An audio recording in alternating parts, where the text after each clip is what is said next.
சில நாட்களுக்கு முன்னதான் மீனா குருவி சிறிய அழகான முட்டைகளை வச்சிருந்துச்சு. பசங்க வெளியே வரதுக்குள்ள அவ மிகுந்த அன்போட பாதுகாத்தா. அவ புதுசா வர குஞ்சுகளுக்கு பாதுகாப்பா வச்சிருக்கிறதுக்காக கூடுகளை ரொம்ப வலுவா தயாரா செஞ்சு வச்சிருந்துச்சு. ஒரு நாள் மீனாவின் கூட்டின் அருகே ஒரு கொடிய வேட்டைக்கார கழுகு சுற்றி திரிஞ்சிட்டு இருந்துச்சு. அது உணவு தேடி அலைந்து கொண்டிருந்த போது மீனாவின் கூட்டை கவனிச்சிச்சு. இது எந்த பறவையோட கூடு என்று ஜன்னல் வழியாக உள்ளே பார்த்துச்சு. உள்ளே முட்டைகள் தெரிந்தன. அட, இன்னைக்கு நல்ல விருந்து கிடைச்சிருக்குன்னு ரொம்ப சந்தோஷமா இருந்துச்சு. அந்த நேரத்துல மீனா உணவு தேடி வெளியே போயிருந்துச்சு. கழுகு கூட்டை உடைக்க முயற்சி பண்ணுச்சு. ஆனா மீனா மிகவும் வலுவாக கட்டியிருந்ததால கூட்டை உடைக்க முடியல. பரவாயில்ல, நாளைக்கு வர அந்த பறவை வெளியே வந்ததும் பிடித்து சாப்பிடலான்னு திட்டம் போட்டு வச்சிருந்துச்சு. எப்போ கூட்டுக்கு வந்து பார்த்தாலும் அந்த பறவைய பார்க்கவே முடியல. கழுகும் ரொம்ப ஏமாற்றமா திரும்பி போயிட்டு இருந்துச்சு. சில நாட்கள் கழித்து மீனாவின் குஞ்சுகள் வெளியே வந்துச்சு. அம்மா, ரொம்ப பசிக்குது. குழந்தைகள் பசியால் கஷ்டப்பட்டன. மீனா உணவு கொண்டு வர வெளியே வந்தா. அப்போது கழுகு அவளை தடுத்துச்சு. எவ்வளவு பெரிய ஆளிங்க நிக்கிற, என்ன பார்த்தும் பார்க்காம எங்க போற? என் குழந்தைகளுக்காக உணவு தேடுகிறேன் என்றா மீனா. அவன் சிரித்து கொண்டு, இன்னைக்கு நீயே எனக்கு உணவாக போறா, அப்புறமா உன்னோட பசங்களையும் சாப்பிடுவேன்னு சொல்லுச்சு.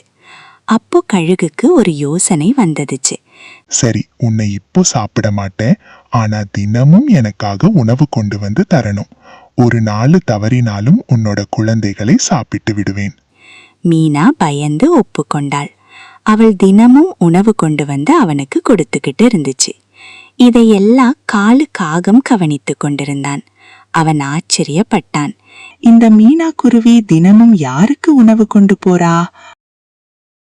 அவளை வழிமறிச்சு, தினமும் யாருக்கு உணவு கொண்டு போறா என்று கேட்டான். மீனா எல்லாவற்றையும் சொன்னாள். இப்படி எவ்வளவு நாள் கொண்டு வருவ என்று கேட்டான். என்னோட குழந்தைகள் கழுகு கிட்ட இருந்து அவங்கள காப்பாத்திக்க தெரியற வரைக்கும் என்றாள் மீனா குருவி. ஒரு நாள் மீனா குருவிக்கு உடம்பு சரியில்லாம படுத்துக்கிட்டா. வெளியே போக முடியவில்லை. இன்னைக்கு நான் என்ன செய்வேனோ? அந்த கழுகு வேற என்னோட பசங்களை ஏதாச்சும் பண்ணிட்டா என்ன பண்றதுன்னு கவலைப்பட்டா.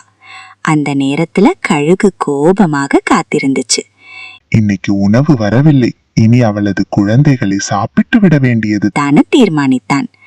அது செல்லும் வழியில் சீதா பறவையின் கூட்டை பார்த்துச்சு. அதில் 2 குஞ்சுகள் இருந்தன. அவற்றில் ஒன்றை பிடித்து சாப்பிட தொடங்கினான். அப்போது காகம் வந்து அதை எதிர்த்து போராடுச்சு. காயமடைந்தான். சீதா வந்து இறந்த குழந்தைய பார்த்து அழுதா. காகம் எல்லாவற்றையும் விளக்கினான். இப்படியே இருந்தால் எல்லா பறவைகளும் அழிந்து போகும் என்று யோசித்தான். அவன் ஒரு திட்டம் போட்டான். அவன் மீனாவையும் சீதாவையும் கூட்டிக் கொண்டு நாகராஜாவிடம் போனாங்க. நாகராஜா, ஒரு கொடிய வேட்டைக்கார கழுகு இருக்கிறது. அது காட்டுல எல்லா பறவைகளோட குழந்தைகளையும் சாப்பிட்டு விட்டு இறுதியில் உங்கள் குழந்தைகளையும் சாப்பிட திட்டமிட்டிருக்கிறது என்று காகம் சொல்லுச்சு. மீனாவும் சீதாவும், ஆமாம் அரசே, கழுகு திட்டம் இதுதான். நேத்து என்னோட பசங்களா கொன்றுச்சு. நாகராஜா அவர்களிடம், நாளைக்கு அவனை ஏதாவது சொல்லி இங்கே கூட்டிட்டு வாங்க, அவனுக்கு நான் நல்ல பாடத்தை கற்பிக்கிறேன்னு சொல்லுச்சு. அடுத்த நாள் அவர்கள் கழுகை ஏமாற்றி, ஒரு பெரிய மான் இறந்திருக்கிறது, அதை உனக்கு காட்டுகிறோம், வா என்றார்கள். அவன் பேராசையில் அவர்களுடன் சென்றான். அவர்கள் அவனை ஒரு குகைக்குள்ளே அழைத்து சென்றார்கள். உள்ளே நாகராஜா காத்திருந்தான். வேட்டைக்கார கழுகு உள்ளே வந்தவுடன் நாகராஜா அவனை பிடித்து கொன்றான். பின்னர் நாகராஜா சொன்னான், நீங்கள் எல்லாம் மிகவும் புத்திசாலிகள். உங்கள் உதவியால் என் குழந்தைகள் காப்பாற்றப்பட்டார்கள். இனி நான் எந்த பறவையின் முட்டைகளையும் சாப்பிட மாட்டேன் என்று உறுதியளித்தான். அதன் பிறகு எல்லா பறவைகளும் அமைதியாகவும் பாதுகாப்பாகவும் வாழ்ந்தன. பசங்களா, ஒற்றுமையும் புத்திசாலித்தனமும் இருந்தால் எந்த ஆபத்தையும் வெல்லலாம். மேலும் பயம் வந்தாலும் தைரியமாக யோசித்து செயல்பட்டால் பிரச்சனைக்கு தீர்வு கிடைக்கும். ஒரு பசுமையான காட்டுல பல வகையான பறவைகள் அமைதியா வாழ்ந்து வந்தன. அந்த காட்டுல மிகவும் உழைப்பாளியான மீனா குருவி இருந்துச்சு. மீனா குருவி எப்போதும் முன் யோசனை செய்து செயல்படுவாள். குறிப்பாக மழைக்காலம் வரப்போகிறது என்று அறிந்ததும் அவள் தினமும் உணவை சேகரித்து அதை பாதுகாப்பாக தனது கூட்டில் சேமித்து வைத்துக் கொண்டிருந்தாள். மீனாவுக்கு ஒரு குட்டி பறவை டோரா இருந்தது.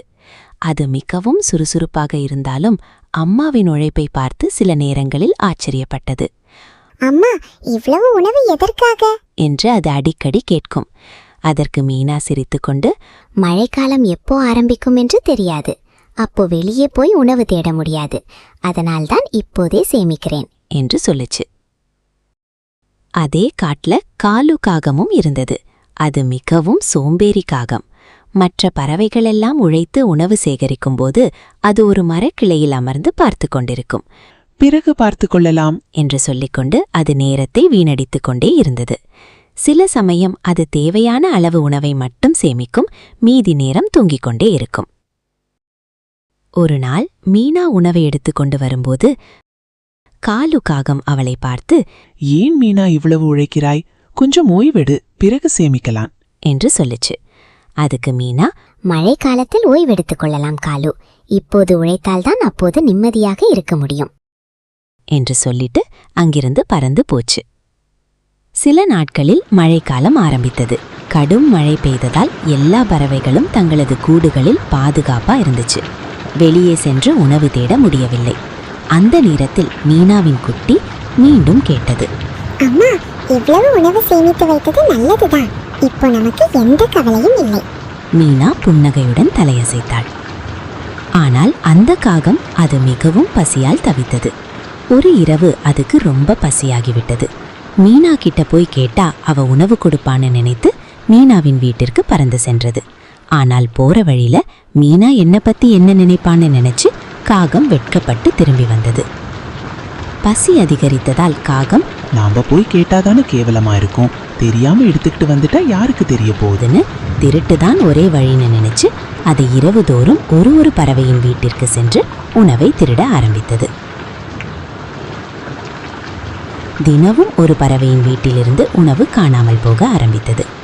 எல்லா பறவையும் அவங்களோட கவலைய சொல்லி கவலைப்பட்டாங்க. மீனா இதை கவனித்தாள்.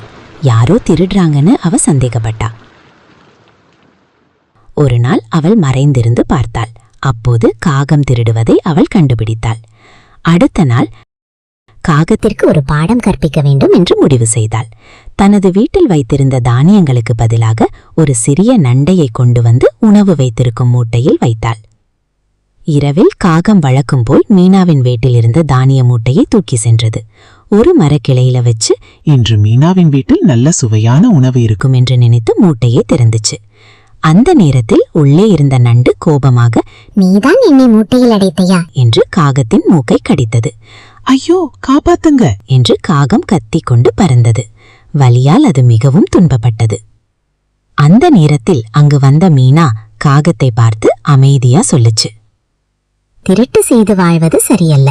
உழைத்தால்தான் உணவின் மதிப்பு தெரியும். உனக்கு உணவு தேவைப்பட்டால் கேள், நான் உனக்கு உதவி செய்வேன். ஆனால் தவறான வழியில் போகாதே.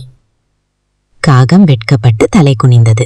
மன்னித்து விடு மீனா, இனிமேல் நான் உழைத்து உணவு சேகரிப்பேன் என்று சொன்னது. அதன் பிறகு காகமும் மற்ற பறவைகளைப் போல உழைத்து நேர்மையாக வாழ ஆரம்பித்தது. மீனா அவனுக்கு உதவி செய்து நல்ல வழியில் நடத்தினாள். பசங்களா, முன்னே திட்டமிட்டு உழைத்தால் வாழ்க்கை நிம்மதியாக இருக்கும். தவறான வழியில் சென்றால் துன்பம் மட்டுமே கிடைக்கும்.